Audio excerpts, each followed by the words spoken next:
शुरू करते हैं अल्लाह के बाबरकत नाम से जो इंतहाई आले रुतबा और बहुत जलीलुल कदर है। सब तारीफ़ें मेरे रब्बुल इज़्ज़त के लिए हैं।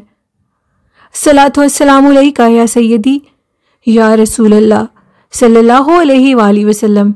स्केरी उर्दू टेल्स के मोअज़्ज़िज़ नाज़रीन को अस्सलामु अलैकुम। मेरे तमाम लिसनर्स बिल्कुल ठीक होंगे और हमेशा की तरह हजूर नबी करीम सल्लल्लाहु अलैहि वसल्लम पर दरूद सलाम पढ़ा करें। ये फरिश्ते और अल्लाह पाक का वर्द है। और 5 टाइम नमाज, कुरान पाक बेमात तर्जमा और सीरत नबी की किताबें ज़रूर पढ़ा करें। चैनल को सपोर्ट करें, चैनल को सब्सक्राइब करें और चैनल की हाफ इनकम नबी करीम सल्लल्लाहु अलैहि वसल्लम के नाम की नेकी करके मुस्तहिक लोगों को उनके नाम के लंगर के पैसे दिए जाते हैं। तो नेकी के इस काम में आप भी अपना हिस्सा चैनल को सब्सक्राइब करके डाल सकते हैं। और बढ़ते हैं आज की खौफनाक कहानियों की तरफ। आज की पहली खौफनाक कहानी मेरे साथ जीनत ने शेयर की और वो हारूनाबाद से ताल्लुक़ रखती हैं। उनका कहना है कि मेरी ज़िंदगी की एक बदतरीन गलती मेरी बेटी की जान ले गई। मैं ये सोच भी नहीं सकती थी। कुछ ही अरसे पहले की बात है, यानी 1-2 साल पहले की बात है। मेरी बेटी जिसकी उम्र 16 साल थी, वो अपने स्कूल के किसी ट्रिप पर गई हुई थी। और जब वो वापस आई, जो उसने शूज़ पहने हुए थे वो शूज़ काफ़ी गंदे हो गए थे और उसका मुझे कहना था वापस आकर के मम्मा मेरे ये जो शूज़ हैं ये धो देना। खैर मैं उस टाइम बिल्कुल फ्री थी और मैंने सोचा क्यों ना मैं अपनी बेटी का काम अभी कर दूं। औलाद का काम करके वालिदैन बहुत खुश होते हैं। और मैंने अपनी बेटी के लिए वो शूज़, जिस टाइम वो रात को आई, मैंने उनको धोया और धोकर उनको सुखाने के लिए ऊपर छत पे रख आई। और ये सोचा कि सुबह तो इसको वैसे भी छुट्टी है, कल सारा दिन धूप में शूज़ पड़े रहेंगे तो सूख जाएंगे। वो जो उसके शूज़ मैं ऊपर रख कर आई थी वही मेरी ज़िंदगी की सबसे बड़ी गलती थी। वो शूज़ ऊपर रख कर मैं आई और सारा दिन शूज़ सूखते रहे। सुबह जब नेक्स्ट डे मैं शाम के टाइम उसके शूज़ उठाने के लिए ऊपर गई तो उसके शूज़ के ऊपर एक अजीब सा रेड कलर का बड़ा सा पंजा था, यानी जो निशान था वो बिल्ली के पैर का था। मुझे ये लगा कि शायद वो जो पाँव था, बिल्ली का पैर था, वो शायद किसी जगह से गुजरी हो और जानवर जैसे छत पर आते हैं और उसने चेक किया हो कि क्या चीज़ पड़ी है, जैसे नॉर्मल इंसान सोचता है। ऐसे ही मैंने सोचा और वो मैं उठाकर नीचे ले गई और मैंने उसको फिर से साफ़ किया और अपनी बेटी को नेक्स्ट डे स्कूल जाने से पहले उसको उसके शूज़ दे दिए। जैसे ही वो स्कूल के लिए रेडी हुई, तब वो 10th क्लास में थी और उसने वो अपने शूज़ पहने और जैसे ही शूज़ पहनकर वो अभी उसकी बस आई जो उसको स्कूल लेकर जाती थी, वो वहीं तक गई तो उसका सर चकराने लगा और वो ये कहने लगी कि मम्मा मुझे यूँ महसूस हो रहा है कि जैसे मेरे पैरों को आग लग गई हो। मैं बहुत ज़्यादा तकलीफ़ में हूँ। मेरी गलती ये थी कि मैंने उसका ये बहाना समझा और कहा कि नहीं, आज स्कूल से छुट्टी नहीं होगी बल्कि तुम स्कूल जाओगी। खैर बड़ी मुश्किल से मैंने उसको स्कूल भेजा और वो यही कह रही थी कि मम्मा मैं झूठ नहीं बोल रही, मुझे ऐसे लगता है कि जैसे मेरे पैरों को आग लग गई हो। आप इस चीज़ पे यकीन नहीं करी। खैर 2-3 मिनट वो फिर घर में बैठी रही और फिर उसको मैंने बस पे रवाना किया, दम वगैरह किया और वो चली गई। थोड़ी देर के बाद मुझे स्कूल से कॉल आई कि आपकी बेटी की हालत बहुत सख्त ख़राब हो गई है। उसकी सारी बॉडी के ऊपर अजीबो गरीब किस्म के निशानात बन गए हैं। उसके बाजू और उसका फेस फुल हो चुका है उन निशानों से। वो काले स्याह छोटे छोटे धब्बे थे जो मेरी बेटी के चेहरे और बाजू पर थे। खैर जब मैं स्कूल पहुंची रोती धोती और मैंने देखा तो उसकी जो टांगें थी वो भी फुल थीं और जब उसके पैरों से वो शूज़ उतारे गए तो उसके पाँव इंतहाई बदसूरत और गंदे हो चुके थे, गल चुके थे। बच्ची सच कह रही थी। अब कोई चारा नहीं था। अपने हस्बैंड को कॉल की और वो गाड़ी लेकर फ़ौरन पहुंचे स्कूल। बच्ची को हमने जिस हालत में उठाया, वो हालत वो कहती हैं कि मैं बयान ही नहीं कर सकती। उस टाइम सीधा हॉस्पिटल ही जाना मुनासिब समझा। सब रिलेटिव्स को कॉल करके बताया कि हमारे साथ इतना बड़ा सानिया हो चुका है। सब लोग हॉस्पिटल में पहुंचे। बच्ची की जो कंडीशन थी वो डॉक्टर की समझ से बाहर थी। उनका कहना था कि इसके पैरों को अगर देखा जाए, जो टेस्ट किए गए हैं, तो ऐसा कोई जरासीम नज़र नहीं आ रहा। बच्ची ने नॉर्मल ब्रेकफास्ट किया था, ऐसा कुछ खाया भी नहीं था। आखिर बच्ची के पैरों को हुआ क्या है? वो जो जोगर उसने पहने उनका भी उन्होंने सारा चेक किया, मुआयना किया, सारे टेस्ट हुए। उनके अंदर जो पार्टिकल्स थे उनका टेस्ट हुआ, कोई जरासीम नहीं था। डॉक्टर कह रहे थे कि एक ही हल है, आपकी बेटी के पाँव काट दिए जाएंगे, क्योंकि पाँव बड़ी तेज़ी से गल रहे थे, इतनी तेज़ी से गल रहे थे कि कुछ समझ नहीं आ रही थी। यहाँ तक कि डॉक्टर ने कहा कि अगर पाँव नहीं कटवाएंगे तो टांगें भी काटनी पड़ेंगी। अब सूरत हाल बदलती जा रही थी। हमारे रिलेटिव ने कहा कि किसी अल्लाह वाले से भी रब्ता करो। मेरा एक कज़न जो चचा ज़ात कज़न था, वो किसी आलिम दीन को जानते थे। वो आलिम दीन आए हॉस्पिटल में, क्योंकि बच्ची घर जाने के काबिल नहीं थी। जब उसको होश आती थी और वो इंजेक्शन के असर उतरते थे तो उसके पाँव ऐसे होते थे कि जैसे ख़त्म हो रहे हैं और वो चीखने लगती थी। उन्होंने जब सारा उसको बच्ची को देखा, अभी वो अंदर ही उसके रूम में इंटर हुए थे हॉस्पिटल में, तो उनका कहना था कि बच्ची के सर के ऊपर एक बहुत बड़ी आफत और बला खड़ी है, तुम सब साइड पर हो जाओ। और वो बला जो इसके साथ खड़ी थी वो एक औरत चुड़ैल थी जो कि बच्ची के ऊपर हावी हुई थी।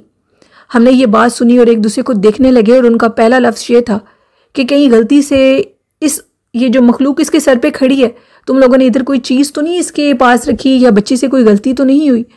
तो मैं वालदा थी और मेरी सबसे पहली चीज़ जो मेरे जहन को पहले भी क्लिक की थी वो उसके शूज़ के ऊपर अजीबोगरीब खून का बिल्ली का निशान, उसके पंजे का, और फिर उसकी ये हालत। फ़ौरन मैंने कहा कि हाँ मैंने किया था। मैंने अपनी घर की छत के ऊपर एक कॉर्नर पर इसके शूज़ सूखने के लिए रखे थे और सुबह जब मैंने उनको उठाया तो उनके ऊपर बिल्ली के पंजों के निशान थे और वो भी रेड कलर के। उनका कहना था कि वो रेड कलर के निशान उस चुड़ैल के थे। अगर तुम्हारी बेटी वो शूज़ ना पहनती तो ये बच सकती थी, लेकिन किस्मत को कुछ और मंजूर था। मुश्किल है कि अब इसकी जान बच सके। वो इसको नहीं छोड़ेगी। मैं दुआ के अलावा और कोई काम नहीं कर सकता। आप भी सब अल्लाह से दुआ करें। उन्होंने इतनी सी बात की और वो बच्ची की कंडीशन बर्दाश्त नहीं कर पा रहे थे और वो वहाँ से चले गए। अब हमारी हालत ख़राब थी। हमने डॉक्टर्स को कहा कि आप बच्ची के पाँव काट दें। उन्होंने कहा कि बच्ची के पाँव काटना बहुत ज़रूरी है क्योंकि उसकी आधी आधी घुटनों तक टांगें भी ख़राब होने लगी थी। जैसे ही ये खबर बच्ची तक गई, क्योंकि उन्होंने बच्ची से भी ये फ़ैसला लेना था कि वो क्या इजाज़त देती है इस चीज़ की। उसने इजाज़त तो दे दी और इजाज़त से कुछ देर पहले उसका ये कहना था कि उसको अपने सामने एक औरत नज़र आती है। औरत इंतहाई बेहानक और बदनुमा है। वो इसको बहुत गुस्से में इशारा करके कहती है कि मैं तुम्हें पूछ लूँगी, मैं तुम्हें ज़िंदा नहीं छोड़ूंगी। ये मेरी बेटी ने मुझे लास्ट वर्ड बताए और मैंने उससे इजाज़त ली और मैंने कहा कि अब ज़रूर मौलवी साहब की बात सुनकर ये इस चीज़ में वहम करिए, दोबारा यही गलती की। और उसने कहा कि मम्मा आप जैसे चाहती हैं वैसे कर लें। और उसके फिर पाँव दौरान ऑपरेशन ही उनकी बेटी की डेथ हो गई। फलक उनकी बेटी का नाम था और ऑपरेशन के दौरान ही उसकी डेथ हो गई।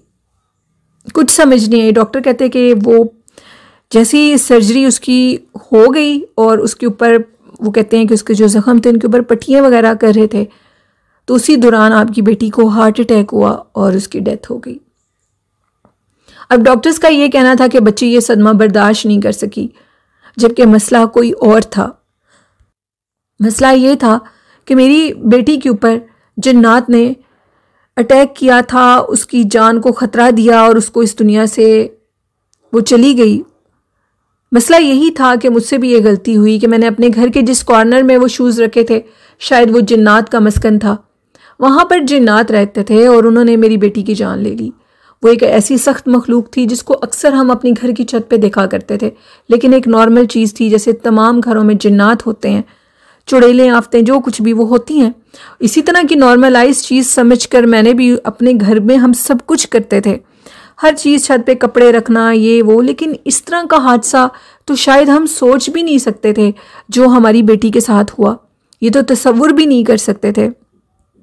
मेरी बेटी की डेथ हो गई और जैसे उसकी डेथ हो गई तो उसके चेहरे के ऊपर जो सारे मार्क बने थे वो सारे निशान खुद ब खुद मिट गए, बाजू से भी और बॉडी से भी।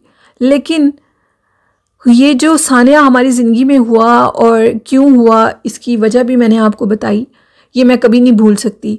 हम आज भी उसी घर में रहते हैं, अभी भी छत पे आते जाते हैं, लेकिन उस बदनुमा औरत को, वो जो बदरू चुड़ैल जो भी है, वो जो कि उस छत पे रहती है, वो आज भी उस छत पर अक्सर रात के टाइम अगर हम किसी काम के सिलसिले में जाएं तो वो नज़र आती है कभी ना कभी। वो येलो कपड़ों में होती है और उसका चेहरा इंतहाई बदसूरत और जला हुआ है, आधा चेहरा। उसने ख्वाब में ही मुझे ये अलार्म कर दिया था कि मैं तुम्हारी बेटी को अपने साथ ले जाऊंगी। ये बात मैंने खौफ के मारे किसी को नहीं बताई, इसको मैंने अपना वहम समझा और शायद ये वहम ही मेरी बेटी की जान ले गया। अगर उस दिन मैं उसको स्कूल ना भेजती तो शायद ऐसे ना होता। कभी आपके बच्चे अगर ज़िद करें कि वो स्कूल नहीं जाना चाहते या उनकी तबीयत ख़राब है तो कभी झूठ मत समझें, बच्चे नहीं झूठ बोलते, शायद हम लोग ही उनका बहाना समझ लेते हैं। ज़ीनत कहती हैं कि इस तरह के बहुत से खौफनाक वाक़यात हमारे साथ पेश आए बेटी की डेथ के बाद। जब मेरी बेटी की डेथ हो गई तो वो मेरी ख्वाब में भी आई और काफ़ी अरसे के बाद मैंने उसको ख्वाब में देखा तो वो काफ़ी मुस्कुरा रही थी और ये कह रही थी कि मम्मा छत पर मत जाया करो, नहीं तो मेरे बाकी बहन भाइयों को भी कोई तकलीफ़ हो सकती है। एक दफ़ा ही बस वो मुझे अपनी डेथ के बाद ख्वाब में मिली और फिर उस लफ्ज़ के बाद एक दफ़ा तो मैं जो ख्वाब देखा मैं हिल के रह गई और मैंने ये सोचा कि ये ख्वाब क्या था। मैंने अपने हस्बैंड से भी शेयर किया और उनका कहना था कि शायद ये तुम्हारा वहम था। ज़ीनत का कहना है कि क्या आपको भी ये ख्वाब मेरा वहम लगता है? तो कमेंट बॉक्स में ज़रूर बताइएगा। क्या हमें छत पर आज भी जाना चाहिए या नहीं, और हमें क्या वो घर छोड़ देना चाहिए? ये सवाल का जवाब मैं अपने कई जानने वालों से लेती हूँ, लेकिन तमाम लोग एक ही बात कहते हैं, उसकी ज़िंदगी में जाना लिखा था और वो चली गई। वो शूज़ और बिल्ली का वो जो खून के पाँव लगे थे वो एक बहाना था, तुम्हारी बेटी ने तो इस दुनिया से चले ही जाना था। और ये ज़ीनत की कहानी थी जो कि उन्होंने हारून अब्बास से शेयर की। ज़ीनत का कहना था कि और भी बहुत सी खौफनाक कहानियाँ जादू से रिलेटेड भी हमारी ज़िंदगी में पेश आईं और वो भी मैं आपके लिसनर्स के साथ ज़रूर शेयर किया करूँगी। ये खौफनाक कहानी थी ज़ीनत की और वो आज भी देखेंगे उसी घर में है जिस घर में इतने जिन्नात, आफत, चुड़ैलें उन्होंने देखी अपनी आंखों से, लेकिन वो उस घर को बिल्कुल नहीं छोड़े। शायद उसकी वजह ये है कि लोगों में कम अक्ली है और शायद उनका इन चीज़ों पे यकीन करना नहीं है, इन बातों को सिर्फ तसव्वुराती बातें समझना है, इसलिए उनके साथ ऐसे हो रहा है और यही गलती उनकी जान ले जाती है और फिर उनको इस चीज़ का कोई फ़र्क नहीं पड़ता। जब भी आपको महसूस हो कि आपके घर में कोई ऐसी चीज़ है और अगर वो घर आप छोड़ सकते हैं तो ज़रूर छोड़ दें। अगर अपना भी है और वो चीज़ ख़तरनाक है तो भी ऐसे घर को छोड़ दें, क्योंकि अपनों की जान से बढ़कर कुछ नहीं होता, अपने ही सब कुछ होते हैं। ज़िंदगी अगर हो, इंसान का साथ हो हमेशा का, तो इंसान बहुत सी परेशानियों को अपनी ज़िंदगी में ख़त्म कर देता है। तो ये एक कहानी थी आपके साथ जो शेयर की गई। इस कहानी से आप सब लोग सबक लें और अपने प्यारों की जान को महफूज रखें और अपनी जान को भी। बढ़ते हैं आज की नेक्स्ट खौफनाक कहानी की तरफ जो कि अकबर ने शेयर की। सिंध से अकबर कहते हैं कि हम लोगों की जो ज़मीनें हैं उनके ऊपर बहुत जिन्नात हैं, हद से ज़्यादा जिन्नात का बसेरा है। मेरे बाबा जब रात के टाइम ज़मीन को पानी लगाने के लिए जाते थे तो उनको एक बुज़ुर्ग शख्स वहाँ पर नज़र आता था जो कि मेरे बाबा की मदद भी करता था, उनके साथ काम भी करवाता था। वो खामोश रहता था, बोलता नहीं था। पहले पहले तो मेरे बाबा बहुत ज़्यादा डरते थे, लेकिन वक्त के साथ साथ उनका खौफ ख़त्म हो गया और वो जो चीज़ थी वो उनके साथ साथ रहती थी। ये खौफ ख़त्म होने के बाद मेरे बाबा ने देखा कि उनको अपने काम में काफ़ी कामयाबियाँ भी आईं।